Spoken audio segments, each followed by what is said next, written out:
Faith can feel like hearts and butterflies until someone lights a match and burns it all to the ground. Welcome to the Burning Butterflies podcast.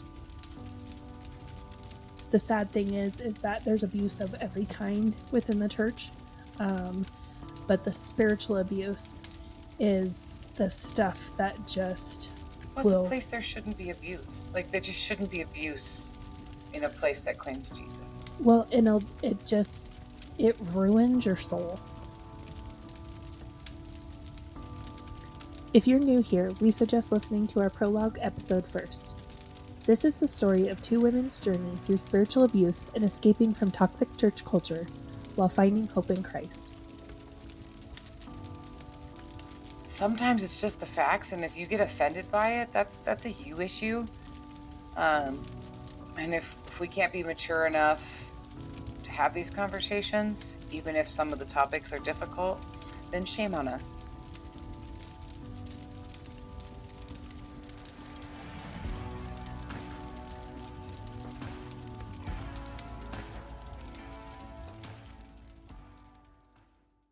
All right, so we are taking a little break from the timeline for a minute because we realize we have talked a lot about classes and kind of this onboarding system that we have gone through at Come As You Are and things that pushed us forward.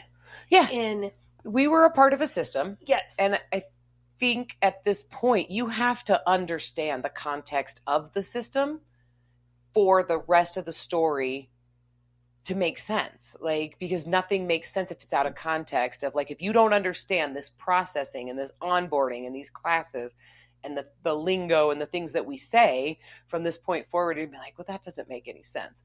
And Come As You Are is not the only church that has these like step classes where like you come and you do this and you come and you do that. And most churches anymore that I've been to, they seem to all have some sort of system for onboarding and getting people engaged and knowing what's going on, which, you know, not a bad thing on its own. Well, but it's a normal thing. You start a new job, there's an onboarding process, you know.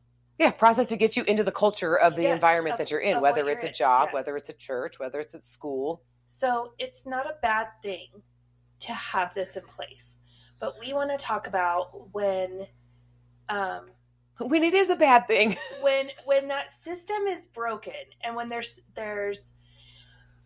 because when typically in a system you have some form of chain of command. You have some form of, but what happens if it's just one person? Right. And everyone else is just in the system, but one person is the end all be all. Right.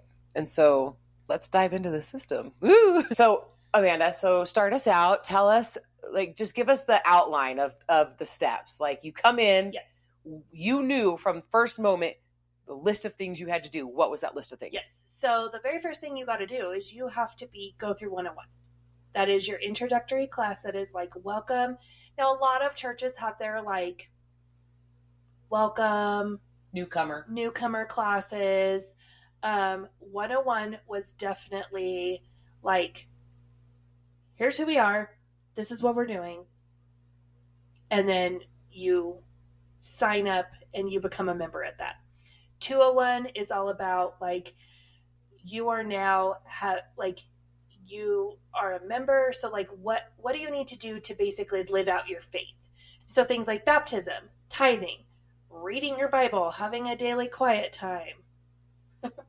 Then you have 301, which is all about serving, spiritual gifts, all of that kind of stuff. Then at the end of 301, you have a 310 interview where you sit down with Tom.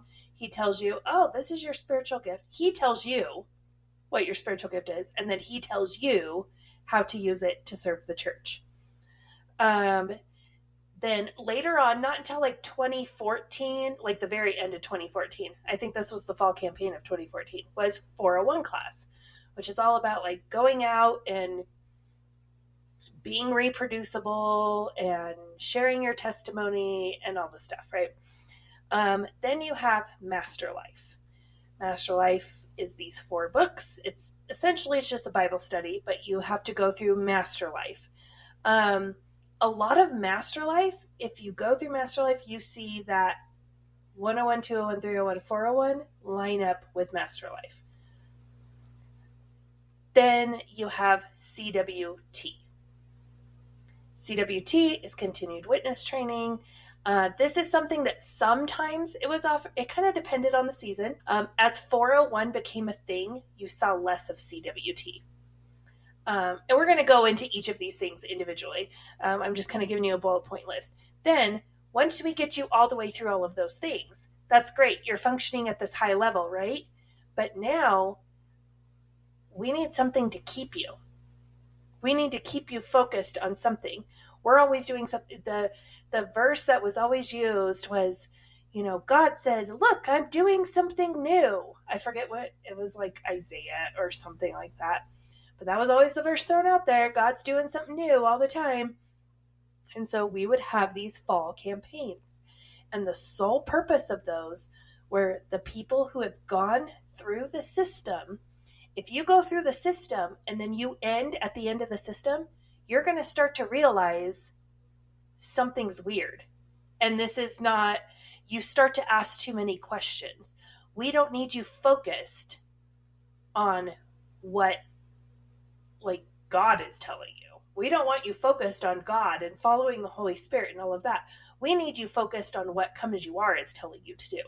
And what Come As You Are says God is doing.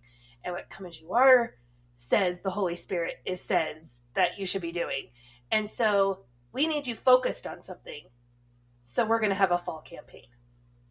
And you could see it in the years. If you go through the church history, the years where everyone is on board and everyone is living harmoniously and Tom is living his best life as a leader, we don't have a fall campaign that year.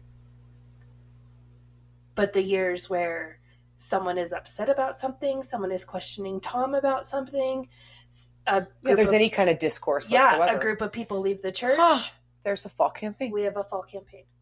So we've mentioned that the very first thing that you take is the very first class. They called it 101, but it is your basic, come learn about what this church is about, what we believe. They go through. Yeah, a lot of people have these member class. Member class. If you're new here and you want to find out what we're about, have an opportunity to ask questions. We would love for you to join us.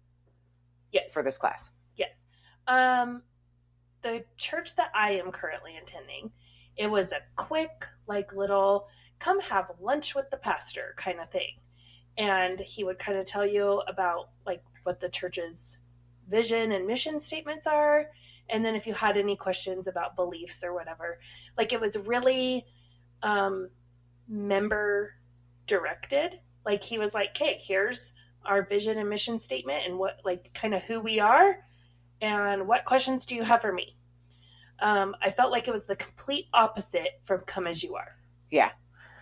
The church that I'm at now, we had the same thing. I went to it. It was a little luncheon. And yeah, they gave you the book on this is our faith statement. This is what we believe. This is who we are. This is how we started. This is where we came from. Yep, do you have any questions? The origin story. The origin story, all of it. Do you have any questions? Meet some new people. That was it. Yes. I don't feel like that is what Come As You Ours was. No. We had a little binder. So the little white binders were coveted. Oh yeah. You needed yourself a little white binder. Yeah. Because not only did you have your next step classes that you put in your little white binder, but you were encouraged because everything, all of your notes, everything was printed on half sheets of paper, hole punched to fit in a little white binder. Yeah. You were supposed to collect your sermon notes, collect your classes, collect everything and put it in your binder. So Tom, every Sunday, gave his sermon. He had sermon notes. He had the verses that he talked about. You had fill in the blanks. It was usually some form of an acronym. And you were supposed to keep your notes every single Sunday. Yeah. And put them all in your little white binder. Then later on down the road, women's retreats started using little white binders. Yep.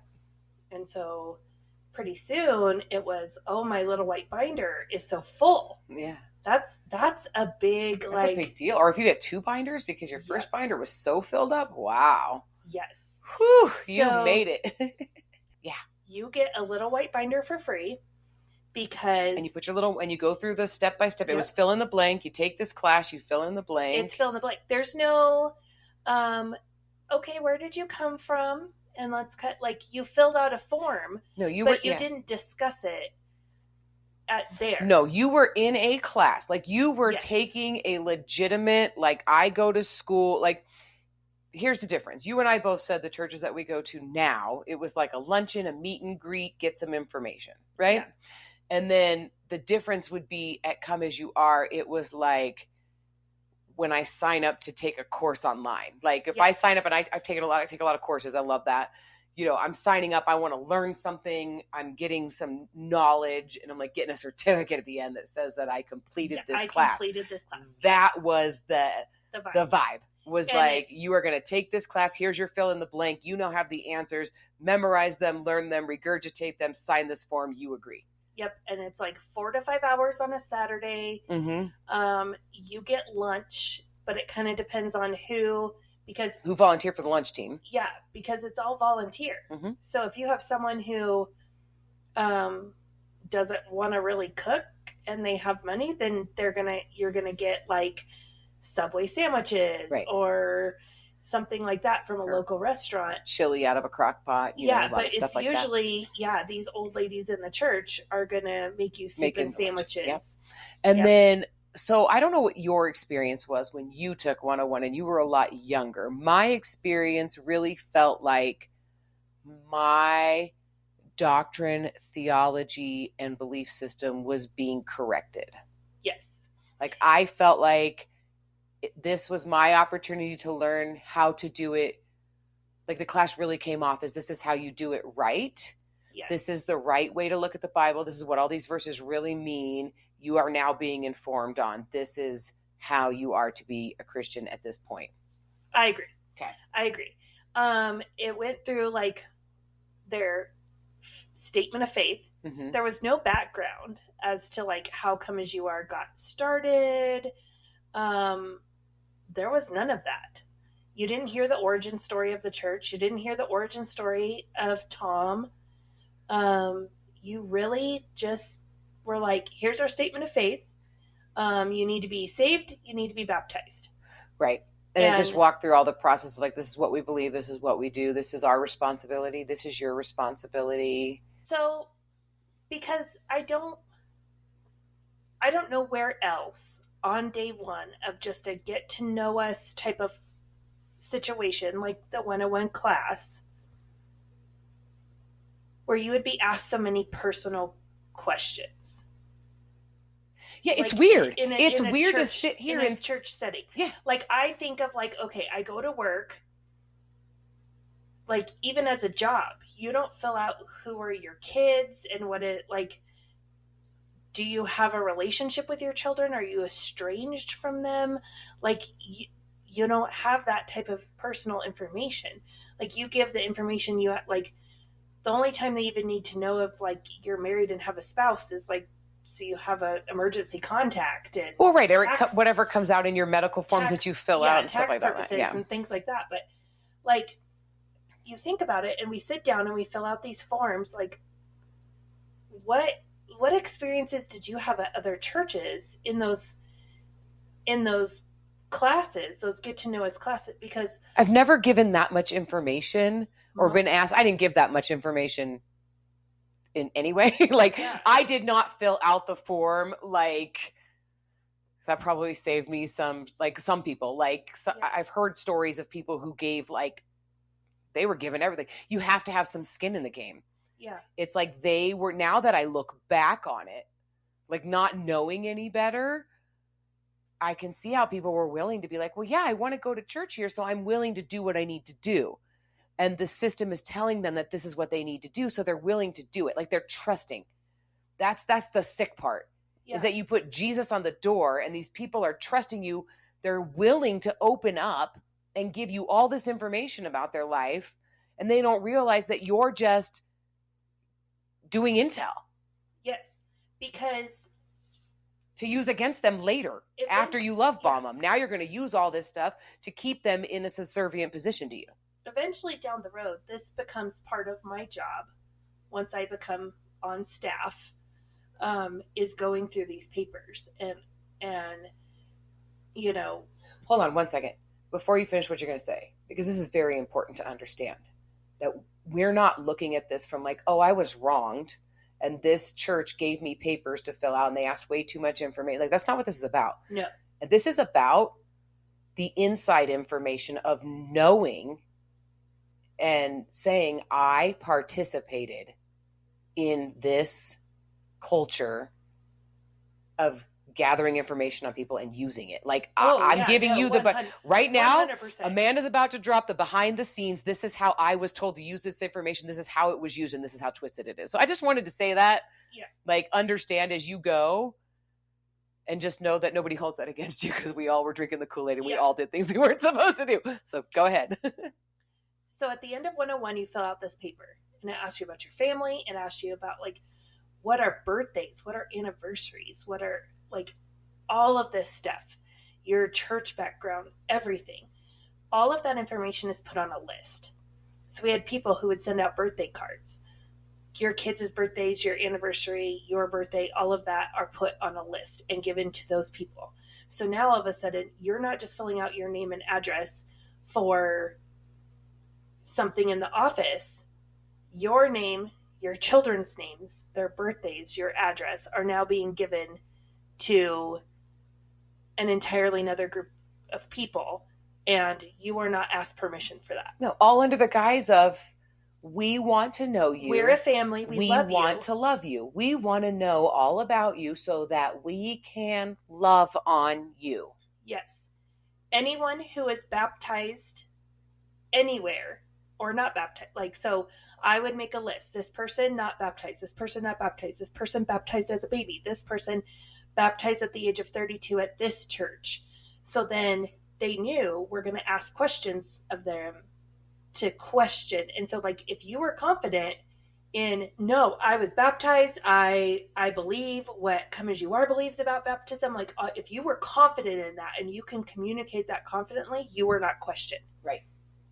But if you stuttered or you stammered or you called anything into question, especially if you were coming from a denominational church into the non-denominational movement, your baptism was called in to question. And not like your baptism didn't count, but definitely like, no, now you know better. You got to do better. And so it's okay to you have to recommit. Everyone recommits. And I'm rededicating my life to Christ. You heard that from people all the time. I'm rededicating my life to Christ. Yeah. I think of all of the baptismal videos that were like, I've realized that, you know, I've been following God, but I just wasn't doing it right. Or I've got to do better now. Everything. And yep.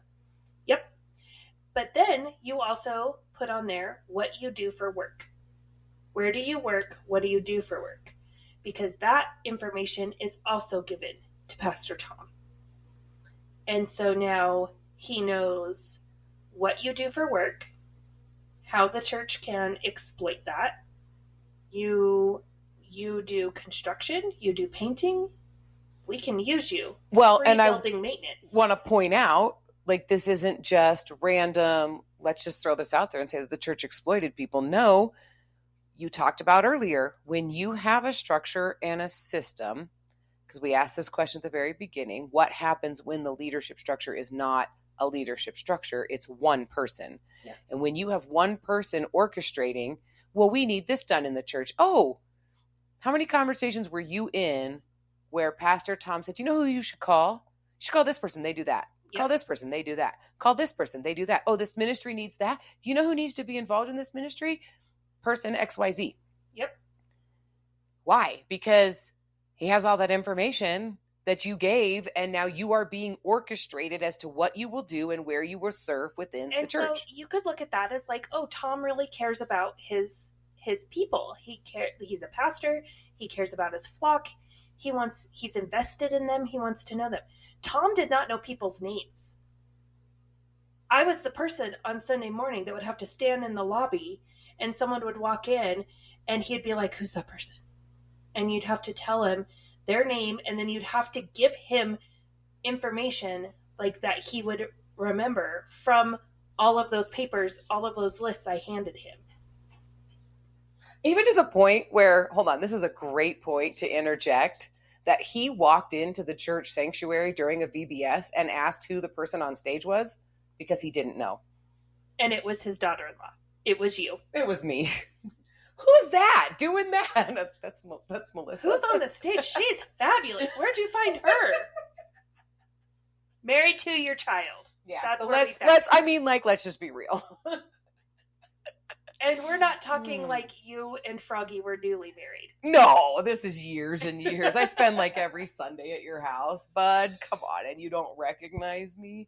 But with what I wanted to say with like the 101 and the like, I feel like the conversation, it wasn't like what I experienced the way people ask questions in this new church, like the way that they ask questions, the way the pastors answered the questions. It wasn't a question and answer for information. It was people would say something, oh, well, I grew up and I believe XYZ. You would be told how you were wrong and how what was in 101 was correct. Yes. So then when you get to 201, the big topic is baptism, like you were saying. Yeah. And that class took forever. And the whole conversation, my class that I went to, the one I went to, the whole thing became about baptism. Yeah. And all the people who were like, well, I was baptized here. I was baptized here. I was baptized when I was a baby. So you're saying it doesn't count. And then Tom would go through the scriptures and be like, this is why your baptism doesn't count and why you need to be baptized. And it wasn't that they were told that their baptisms didn't count, but it was definitely made to feel like, well, you need to recommit yourself to the Lord. Yes. Yeah. And you can only recommit yourself if you're doing things the way Come As You Are says that you should be doing things. Yeah. And so it almost became like a streamline. How to be a Christian. Yeah. You are saved. You are baptized. You become a member of a church. You tithe. And you serve. Yeah. But. And you take all these classes and get your little check boxes. But. You are asked to be a member of Come As You Are and sign the membership covenant. Day one. At the end of 101. Yep. So if you are a member and you sign this covenant, you're agreeing to all of these things, but yet we don't discuss baptism until 201. Right. Right. So there's a flaw in the system there. Right. A little bit. Right. Moving into like the next class, the 301 class. 201 also discusses tithing. That is another big thing in 201 is tithing.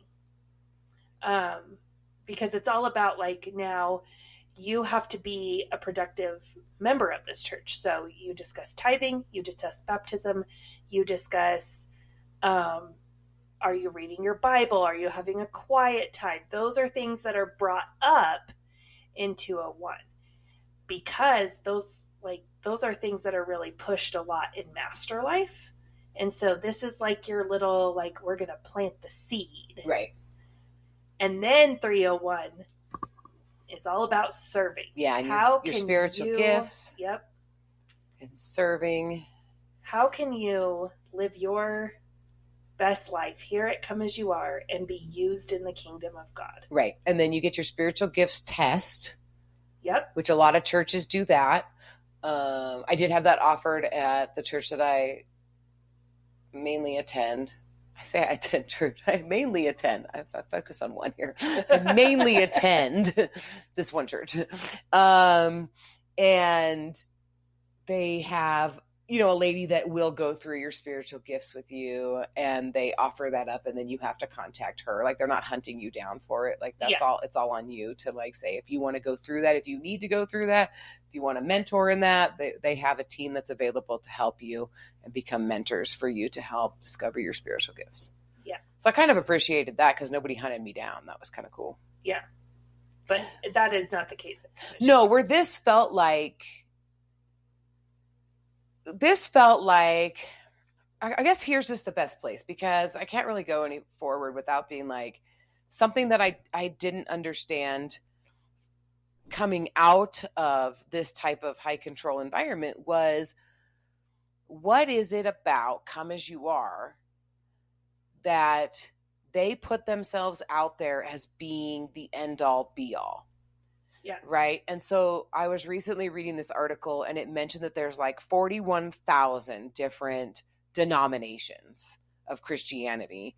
And every single one of those denominations thinks that they have got it right. Like, Yes. they're right and everybody else is wrong.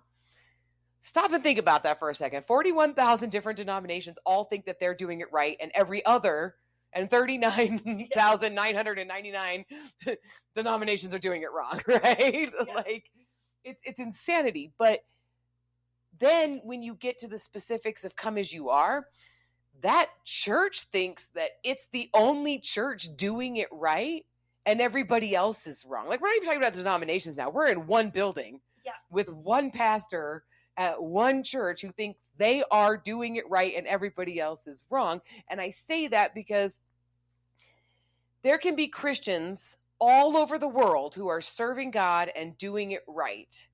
But once you go to Come As You Are, if you leave, you are no longer following God. Yes. So I put those pieces together to come up with a theory that they think that they're the only ones doing it correctly. Yeah. Because otherwise, if I leave the church, I should be thought of as, I'm still able to be a quote unquote good Christian, following Jesus, doing it right. But that's not the case. Because when you leave the church, the story about you is you stopped following God. That's why you left Come As You Are. Yes. And how you are experiencing church and experiencing God right now, where you are taking a Bible study somewhere, you kind of attend some Sundays here, some Sundays there. Like, right, I do a lot of gathering online, a lot of learning. Yes. And so just experiencing I'm there for God, the equipping. What is this church offering this Sunday, and can God use that in my life this week, kind of thing. That was not only frowned upon, like, people were asked to leave the church because of that at Come As You Are. Right. Like, you have to pick one. We are your family. There is no, grandma doesn't go and be a grandma in someone else's family. Grandma's the grandma of our family. And right. So you have to be here and only here. And you have to serve here and only here. And we had youth kids who wanted to do trips with other youth groups. And we had to turn it into, somehow it was a Come As You Are thing. And we had people who wanted to be involved in choirs or, parachurch organizations or things like that. And no, it all has to run through Come As You Are.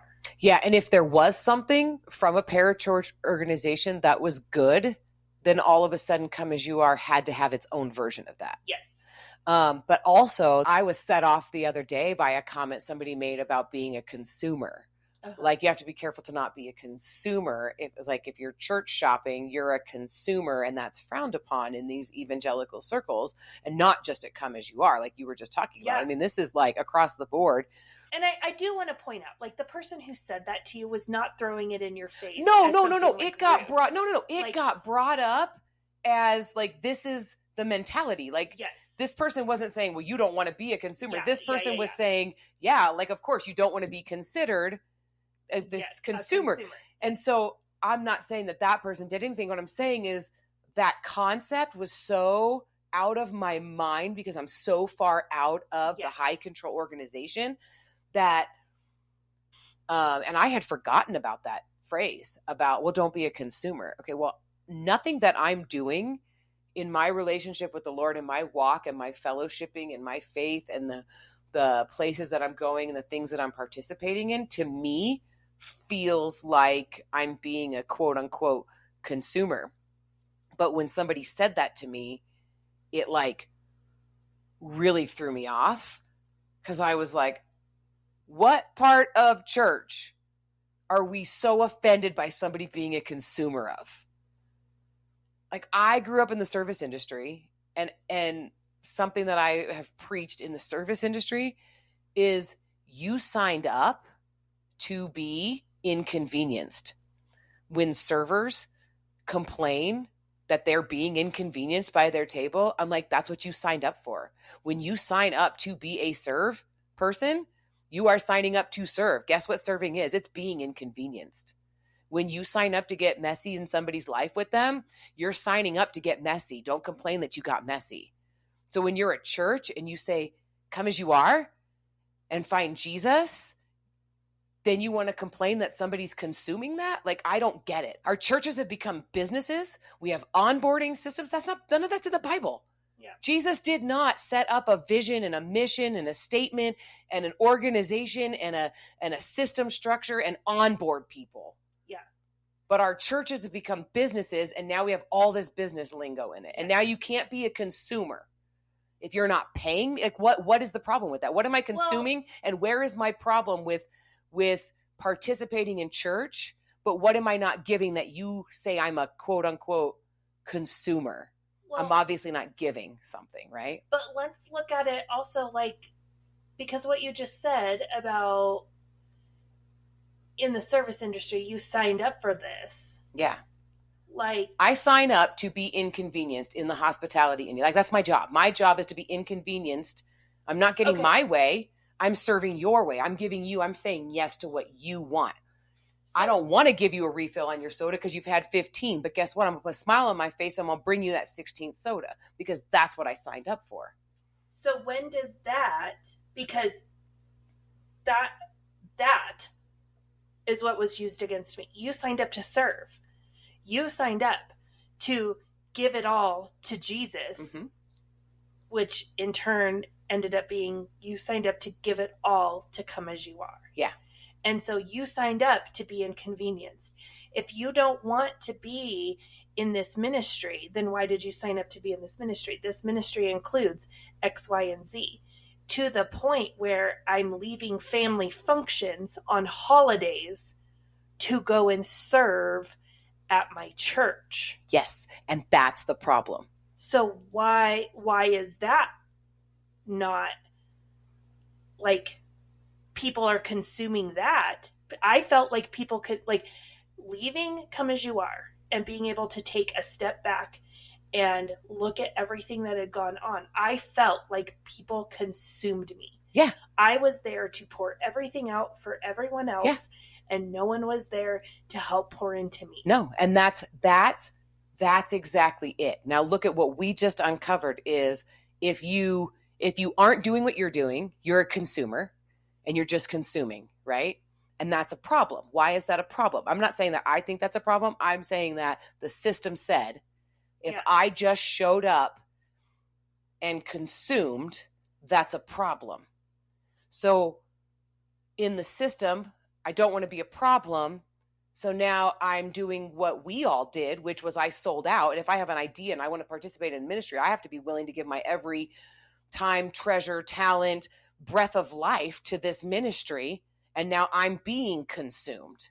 And that's a real problem.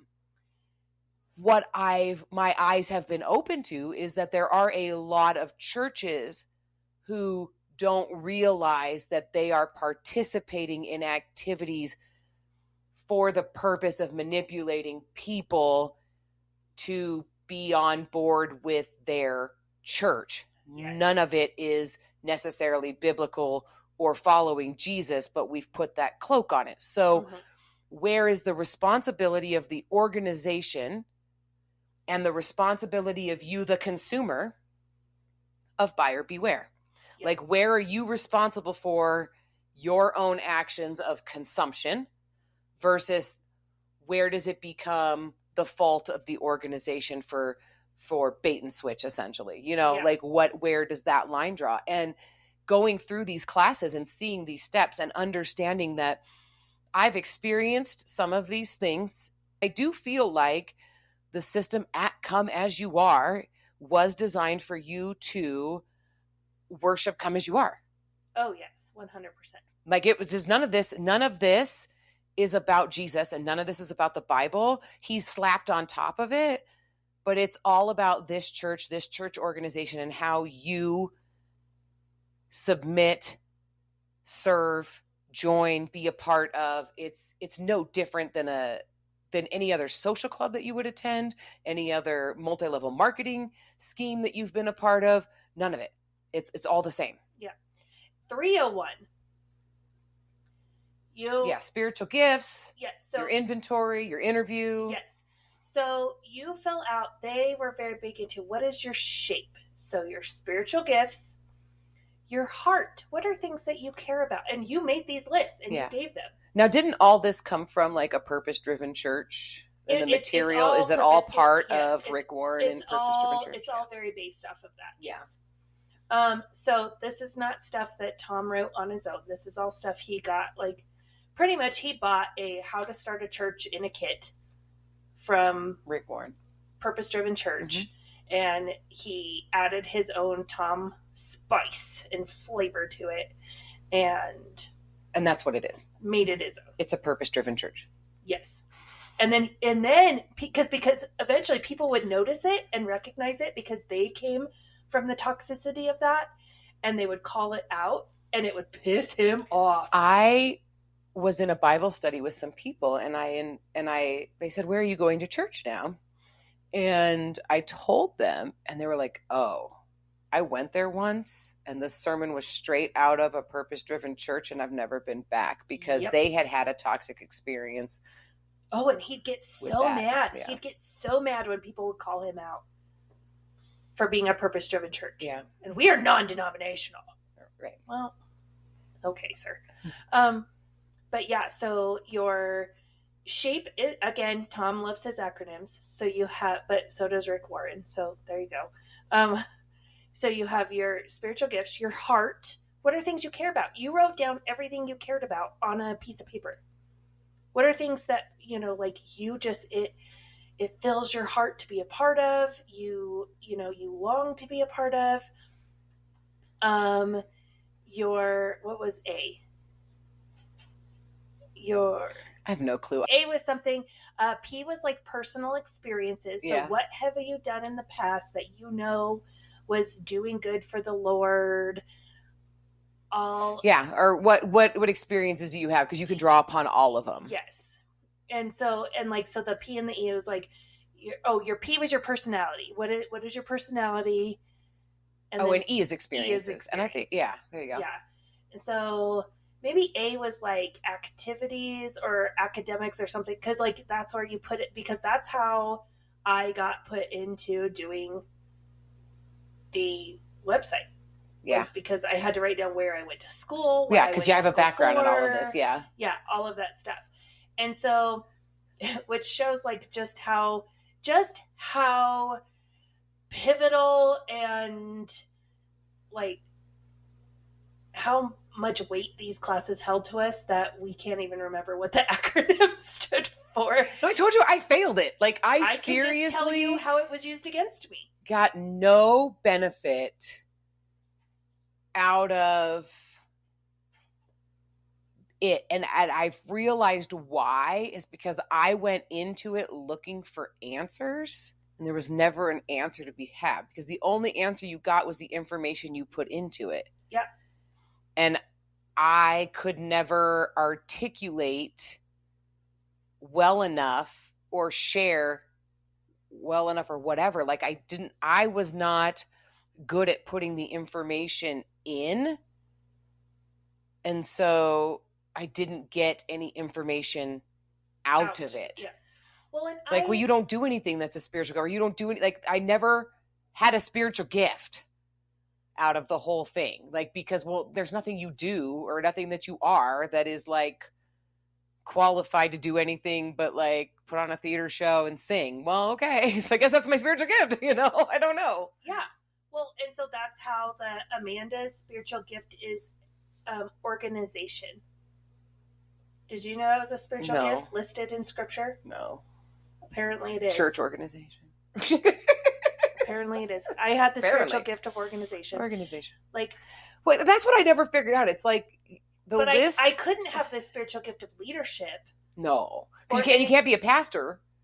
Because I'm a woman. Yeah, like that's the part, and that's what I'm saying. Okay, that's what I'm saying. Like, I'm spiritually gifted to be a secretary, but if I had a penis, I could be spiritually gifted. Yes, all of the to things. Be a pastor. So all of the things that I am gifted to do are not on the female version of spiritual gifts. And we'll let you say that you're spiritually gifted in teaching, but that's only to children and women. Yes. Because you're not called to be a preacher. Because it's not biblical. And we use like 1 or 2 verses to prove right. that otherwise. And then when they say, well, what do people say to you? That was my favorite question, is what do people call out in you? Like when people say that God used you in their life, what are they saying? Well, everything that I would say, they're like, but that's not a spiritual gift. Yeah. Oh, no, it is a spiritual gift. If I'm a man, yeah, it's not a spiritual gift because I'm a woman. Yep. And so how can we manipulate that spiritual gift and be like, okay, well, you must be in, women's ministry or children's ministry. Yes. And on the flip side, now we know you have this personality. So now we can start doing things like telling you need to be meek and reminding you that women are gentle and they have gentle tones and women are not loud. Oh, no, we don't want to do that, is what Charlotte used to tell me. Oh, no, we don't talk like that. Yeah, it's so funny how, like, I really want to move into master life, but it's just so funny how as we're talking, like, the correlation to my marriage and the narcissistic abuse that I sustained, and then seeing it, how it runs parallel to my experience at Come As You Are, is like mind blowing to me. Like But are you really shocked? Because this is all Froggy knew. And this is all the propaganda Froggy was given. Yeah, I know. Like, it's so disturbing on so many levels. How many other marriages out there were like yours? Yeah.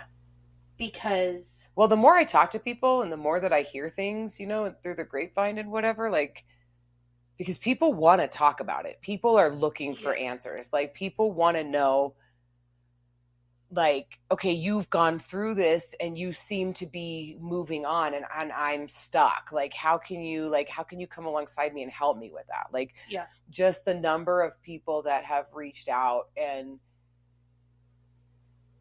then hearing about, I'm not an isolated case. Like, my marriage was not an isolated case. And that's what I'm saying. There's people who speak out. How many women are still stuck in the, I'm just a woman, I need to sit down and shut up. Right. And God hates divorce. But guess what? God also hates your husband beating you. Yep. And that's not his purpose and plan. So get over that. Yep. Like, really quick. Like, when are you going to stop living in the abusive cycle, and when are you going to choose your children's lives, and when are you going to choose your life that God has for you over some false doctrine and false teaching that a man is supposed to abuse you? And so these very innocent steps, these very innocent classes, this system that you go through is all about gathering information, because now we have information on you. We know what you care about. We know where you've gone to school. We know all about your family. So now we know how to exploit you. So now the next thing we need to do is we need to get you to a point where you're exploitable, you're serving. So you take 301 and then you take a 310 interview with Pastor Tom, where you sit down and he tells you where you're going to serve, where you are a good fit in the body, how to use your spiritual gifts that he told you that you have. And now you're serving, you're tithing, you're serving, you're exploitable. We need you to reproduce that. Yeah. How do we teach you to reproduce that? You take Master Life. And I feel like I was saved a lot of trouble. I mean, I had enough of my own, but because I went through 301 and 310 at a time when Pastor Tom, there was like some, it's interesting to see the cycles of how things happen. Things were only ever responses to, somebody's rocking the boat, something's being exposed. So now we have to corrective measure. And the corrective measure to Tom being questioned was, well, he's now not the only one doing 310 interviews. And so there was another leader who was brought in to help with 310 interviews. And I went through my 310 interview with that leader instead of Pastor Tom. That saved me, I think, a lot of hardship now. Well, and you also have to remember, like, in the beginning, we're talking, 50 people at the church. Yeah. Tom can onboard 50 people. Yeah. All those right. 50 people aren't coming in all at once. No. Like, you're getting 1 or 2 new people a year. But when you start to come to the church is when it's starting to grow. Our community is growing. Mm-hmm. We're still the only non-denominational church in town. And so we're having a lot of onboarding. You might have 101 class a year. Like when I came, now we're having them quarterly. We got to a point at one point where we were doing them monthly. Where you had to have every class monthly. Yeah. Yep, we were doing them monthly. And so there's these cycles. Well, when it comes down to it, Tom is not a people person. No. Tom wants people to know who he is. Tom wants people to listen to him. Tom wants to tell people what to do. He doesn't want to have to talk to people to do that. Right. I think of like the assessment, like we would do these leadership meetings and in these, and it was servant leader training. Like it was servant, not that you were a leader in the church, mm-hmm. but if you were doing anything in the church and you were serving, you were a servant leader. So now you had to go to the servant leader trainings. It started off at those, because they called it SALT, Servant and Leadership Training.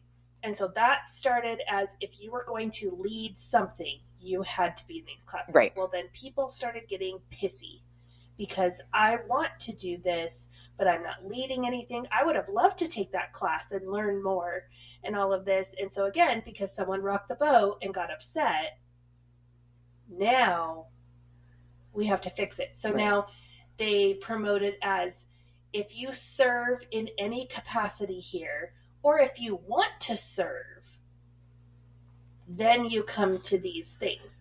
And so we don't have leaders at Come As You Are.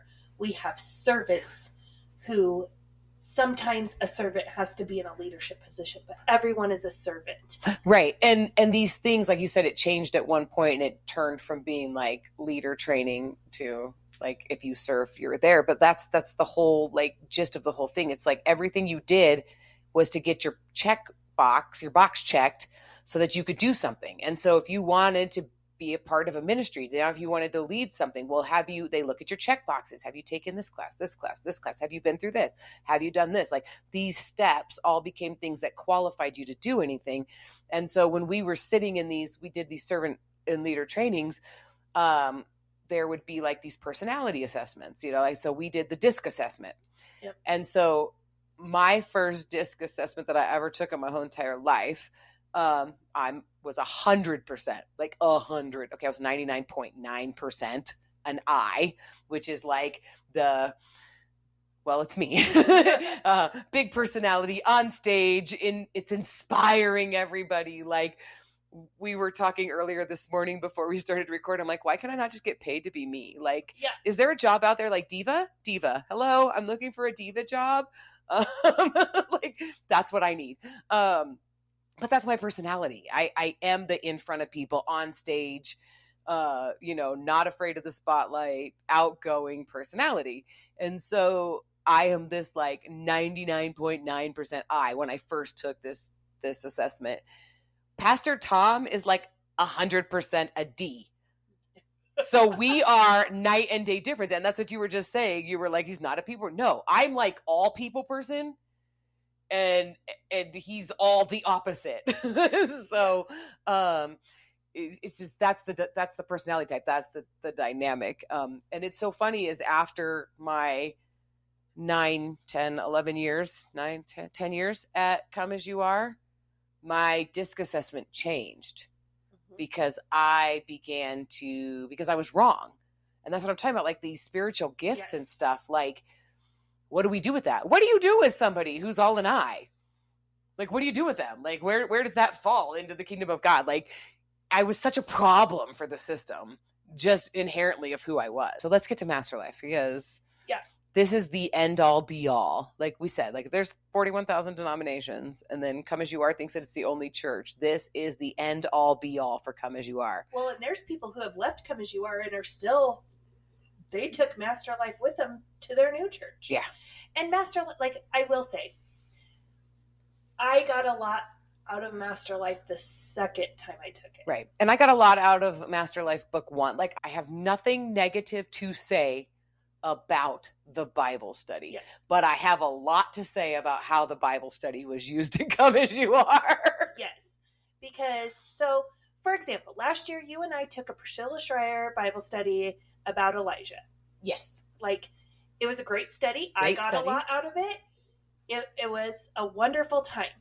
Now, because we went to, like, the church that you mainly attend. Yeah, the church that I mainly attend. To do that. Now, if that church started saying, okay, everyone has to take Priscilla Schreier's Elijah, and you are not qualified to do anything in this church until you take it. The Elijah study. Have you taken the Priscilla Schreier Elijah study? No? Oh, I'm sorry. Yes. You can't be on the serving team. And we're going to pull quotes and little snippets out of that. And then and the entire doctrine of the church becomes this Priscilla Schreier Bible study. Yes. You would all think we were crazy. That it was a cult. But that's exactly, oh my gosh, it's a Master Life cult. So pretty much what happened was at one point back in the day, Tom found Master Life. Master Life changed Tom's life. Love that for Tom. That's great. So now Master Life is the study. Yeah, Master Life became the church doctrine. Yes, that is the church doctrine. I took verses from everything. Master Life, and I painted them on the wall in the church office. The entire church culture is based on Luke 9:23. Deny yourself, take up your cross, and follow Jesus. Yep. The entire church culture. Yep. And through Master Life, basically, if you haven't taken Master Life, just read the book of John about 14,000 times. Follow Luke 9:23 and learn how to learn the disciples' cross, which is a whole that's another podcast. Oh my gosh, the disciples' cross. I hated that thing. So pretty much and it was 5 purposes. And again, this became the church's doctrine. The 5 purposes outlined in the purpose of a church, and then you put Master Life, and it follows the 5. It is a hand in hand. You went to, we should have called the church instead of Come As You Are. We should have called it the Master Life Church. Yeah. You have, you're worshiping God. You're grounded in the Word. You're fellowshipping with other people. You're, so outreaching to the world. Yeah, outreaching to the world, and so all of these things it all became, and it was so convoluted and it was so intermixed, like you said, with the purpose-driven church, that it made it seem like this is just our churches, this is just what we're based off of, 100%. Right. And it helps me to understand my question of how come it is that once you go to Come As You Are church, once you leave, you are never doing it right ever again, in their opinion. Nothing you do. I think of all the people that I heard talked about after they left, and none of them are following God anymore. But when I meet them in real life, God is so powerful in their lives. Yeah. And they're, quote unquote, bearing fruit, because that's what we're all looking for. If you ask Tom, I am out here living for the world, and I have drug my poor husband and my children into the world with me. Yeah. I'm a harlot. Oh, yeah. And the things that people say to me when I meet them, and then it's they look at me like they expect me to have 2 heads and I only have 1. And then they're like, oh, no, I'm not a demon. They expect you to be miserable. Yeah. I don't when understand. You're not miserable. They can't contemplate the fact that, you left, you're in the world. You don't have. Oh yeah, because I abandoned my husband and lost the source of your joy. Doing all this bad stuff. I don't even know what the narrative is, but I know that the specific questions that people have asked me when they run into me, one pertain to my marriage, and they have this look of utter despair and shock when they find out that I'm still married. The people who dive in deeper and want to know what happened are utterly shocked and dismayed at what was going on in my marriage and why I left, because it goes completely against what they were told. Or, as far as the narrative of my unstable mental health and my incompetency, that people were told, and which was used to oppress me in the church. Yeah. They are like, oh, you're like a totally competent, functioning human being doing, well, that doesn't make sense to me. Very bizarre. So that's where that comes from, that I know, like, that once you leave there, you are no longer doing it right, which is a cult tactic. Oh, yeah, 100%. So, and then the moving of the carrot, like, that's the other thing. Like, all of this you keep doing to get to a certain result. Like, it's always like, then the carrot constantly moves. Well, and then it depends on the person, and it depends, like, it all depends on the situation. Right. Because, like I said, when I started at Come As You Are, you had to take Master Life in order to serve in a ministry. Well, you had to take Master Life. Okay, you had to take Master Life to serve in a ministry when I got there. And then it became strongly encouraged. And if you didn't take Master Life and you were serving in a ministry, somebody was hounding you about that. Yes. Like, even almost to the point of, like, weekly, like, have you signed up for this class? Are you going to be taking, or at least every time the class would come up, are you taking it? Are you taking it? You're on the list. You haven't taken it yet. Are you going to take this class? Yes.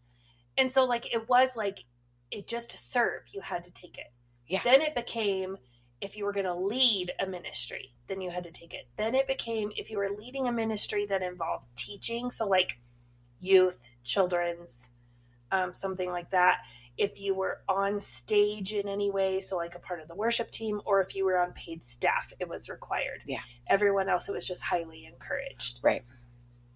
And it would ebb and flow. There were times where the whole church is taking Master Life and we're all doing it all together.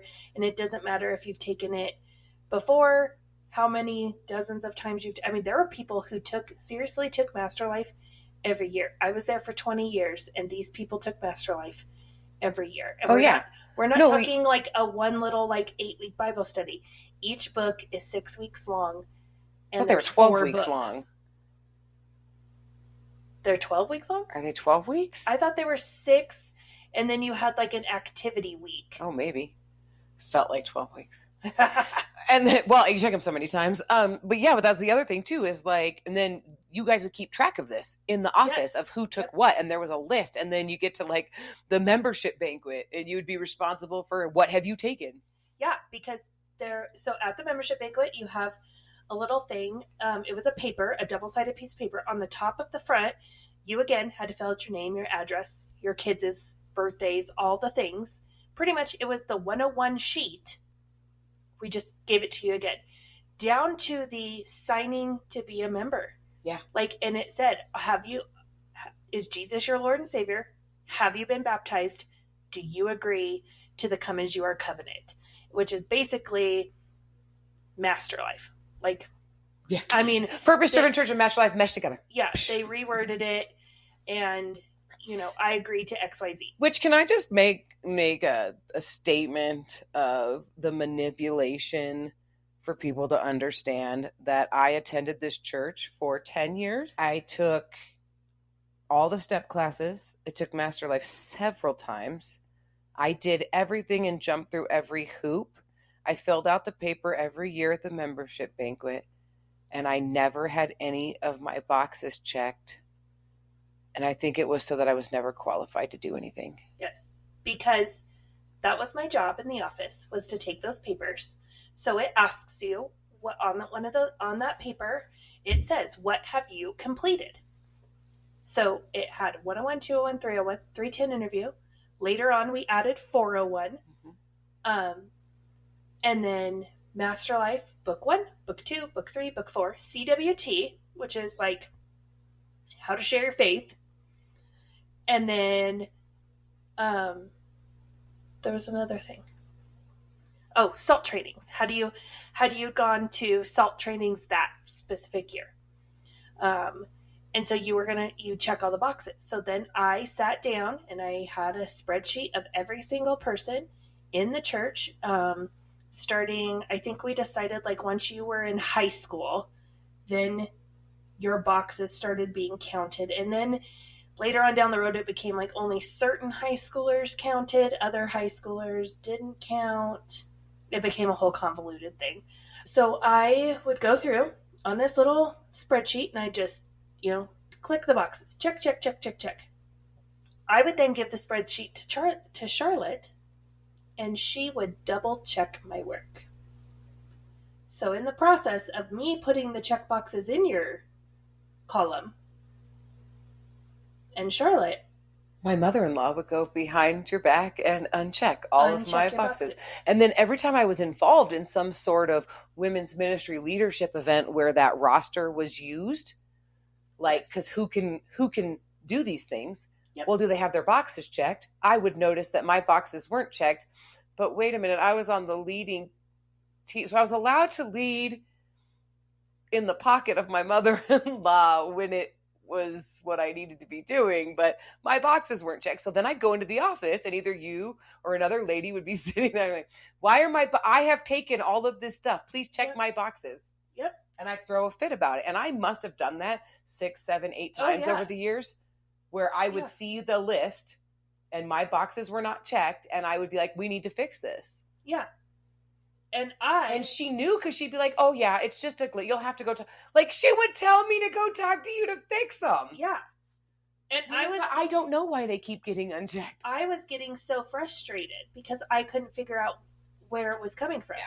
Like the call was coming from inside the house. My name magically did not deserve checkboxes. But let's talk really quick about. And it wasn't just you. There were others. People that we don't want them to do anything, and so you can't have check boxes. You have to be, if somebody who didn't know is looking, then they would not call you to do anything. But then there was also people that their boxes would get checked. And they never took anything. And I was like, that person has been at the church for 3 months and all their boxes are checked. It is physically impossible to go through everything in 3 months. Yeah. So because your narrative got chosen for you. So let's talk really quick. Let's wrap this up with this dynamic is so important to the rest of the story about how you've mentioned the ebb and flow. We've mentioned how things would happen. Something would explode. Something would get exposed is what I'm going to really put that as. And then we would have to course correct and do damage control, put out these fires. And that's how it really seemed like policies changed in the season. It would be like everybody's fine, and then something would happen, so now we have to course correct. And 401 was one of those byproducts. Yep. The CWT was one of those byproducts because CWT is actually a national course outside of Come As You Are. Like, it is a bigger than Come As You Are course. Yeah. I know people from many different denominations and many different churches who have taken the official CWT continued witness training courses. Anytime, like I said, there's something good, then Pastor Tom would need to rewrite it and make it a Come As You Are thing. Yeah. And I was young and I was naive. I didn't know any of this stuff. So I was told this is something that Tom and the main evangelism lady wrote. Yeah. Which they did for Come As You Are. But they got it from this other organization. But we can't send our people to another organization. Like the things that would happen. And we're not going to pay. Yeah, we're not going to pay for it. So we'll write our own. Yeah, exactly. And so that was the experience with that one. And then 401 was birthed out of something else too. Yeah. And 401 was basically sharing your testimony and going out into the community. And if I remember correctly, it was during because there's these cycles that Come As You Are of people would expose things and then they would leave. Yes. And there was always this, we would call it, this is how Kool-Aided we were. We would call it this, God is shifting. God is shifting. We were in a sifting season. We're in a sifting, there you go, thank you. A sifting season. Years. We had to sift out. We're just in a sifting season. And so every time in our cycle, every time there would be a cycle of sifting, something new would be birthed that now we have to repurpose everybody. Everybody, we got to get back to ground zero, get back to repurposing. Everybody's got to get onboarded again. Yep. But we can't have everybody go back to 101 because they're going to be like, I already took that. So now we have to add something else. And these courses came from these sifting seasons And our fall campaigns came out of sifting seasons. Like, Yes. the church needs to be on board with this. So now we have a fall campaign about it. The church needs to be on board because one person needs to read through the entire Bible. So now the whole church is going to do it. Like, these were everything that we did at Come As You Are was a response to something being exposed and a sifting and people leaving. And then everybody who's left, we have to repurpose. Yep. Get back on board. And so all of this leads to, like, are you moving up? In most systems, like at work, you have an onboarding system, and then there's a clear plan of this is how you move up in the organization. If you want to go from being a dishwasher to a hostess to a server to a manager, like however there's that a process. There's a process that goes with that. At Come As You Are, there was really no process. Like, and we said it was God, and like, well, whatever God is telling you to do, that's what you're going to do. But the answer was whatever Tom says you can do is what you could do. Yes, because there was everything ran through Tom. It was his church. He's the only leader in the whole church. Was Tom. We had no board. We had no elders. Yep. No accounting system. No structure. No leadership structure. No. There were leadership meetings. And But when you really break that down, it was Tom, and Pastor Old Reliable, like the two pastors. Obviously their wives were invited. Old Reliable's wife would sometimes come, but I mean, like, that just really wasn't her jam. Yeah. But I mean, Charlotte was there. Yeah. She was right there. In paid the midst office of staff. Yep, office staff. And there were a handful of people that were considered leaders, but like really the only thing they led was going to the leaders. Like, if you think about it, if you think about this handful of people, their job was to go to leadership meetings, and that's it. Yep. I can't think of anything else that they really did. I mean, they did things when it was a campaign that they participated in the campaigns that they were needed to participate in when they felt like they needed to like they had to have a say in it. And then there was paid staff at these leadership meetings. And then anybody else would have been there for whatever reason. Like, if you needed budget money, like you were doing a ministry and your ministry needed to do something, it needed approval of the leadership meeting. Yeah. But at the end of the day, like, even though it sounds like a lot of people, it's not a lot of people. And at the end of the day, we're talking like 6. And at the end of the day, it didn't matter what your input was. It wasn't whatever a democracy. Yep. It was you either convinced Tom to say yes or you didn't. Like, even to the point where if somebody wanted to do something, Tom would call people, because I received one of these phone calls. Hey, what do you think about this idea? Just off the bat. Hey, I want to talk to you about something. What do you think about it? Like, you would have no context. Yep. Just, what do you think about this? And you'd give your opinion. And in this particular instance, the phone call I got was, what do you think about this? And I'm like, that is an awesome idea. Like, we should totally do that. Like, that's great. I had nothing bad to say about it. And then he proceeded to tell me how it was a stupid idea and that we shouldn't do it. And my opinion should be that it's a stupid idea. And I was like, well, if you don't want to do it, don't do it. Yeah. And then I got and I hung up. Like, goodbye. Thanks for your input. Well, you didn't like the fact that I liked the idea. Because he was searching for someone to agree with him. Yeah. And I know I wasn't the only person that he called. So, I mean, I know that wasn't the only situation. Yeah. Like, anytime I brought an idea up or anytime I had a conversation, I know there were phone calls that were made. And if people thought the idea was great, if he thought the idea was great, he found backers for it. If it wasn't great, he shut you down. Yep. And that's what I attended enough leadership meetings that that's what the leadership meetings were. And what is Tom going to tell us? What do we need to do to make Tom happy? And this is how Tom would approach things is like, yeah, I've talked to other people and we all see God in it. Well, he talked to one person and they agreed with him. Yeah. But if he didn't want it to happen, then he would be like, well, I talked to people and we have these concerns and this is, when in all reality, he talked to one person who was like, I don't know. And he convinced them and he told them why. So basically that's what I felt like when he called and I thought it was a great idea and he didn't. He then told me what my opinion should be.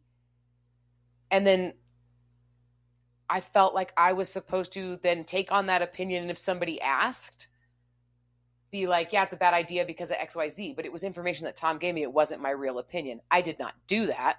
And it never got brought up again after that phone call. But I know if I was asked, I knew based on the conversation that if I was going to be on his side, he told me what I would need to say. Yeah. And there's other situations that I can think of in meetings with people and disputes and stuff in ministries where you knew you had to take sides. Yep. And you knew what you had to say if you were going to be on Tom's side, or you knew you were taking on Tom. Yep. And so that right there, the leadership structure of the church, that it is one person leading the church and you are following one person and there is no accountability to that one person. Like, you couldn't do anything in that church if you didn't have Tom's approval. Yep. 100%. And Yep. it's all. And the classes were designed to move you into the system, to be in that place, to so do. So that Tom could exploit you. Yep. So that you could fulfill whatever the vision was of Tom's church. Yep. Burning Butterflies is a listener-supported podcast. Today's episode is brought to you by our amazing supporters on Patreon. Follow the link in our show notes to learn how you can become a Patreon supporter too.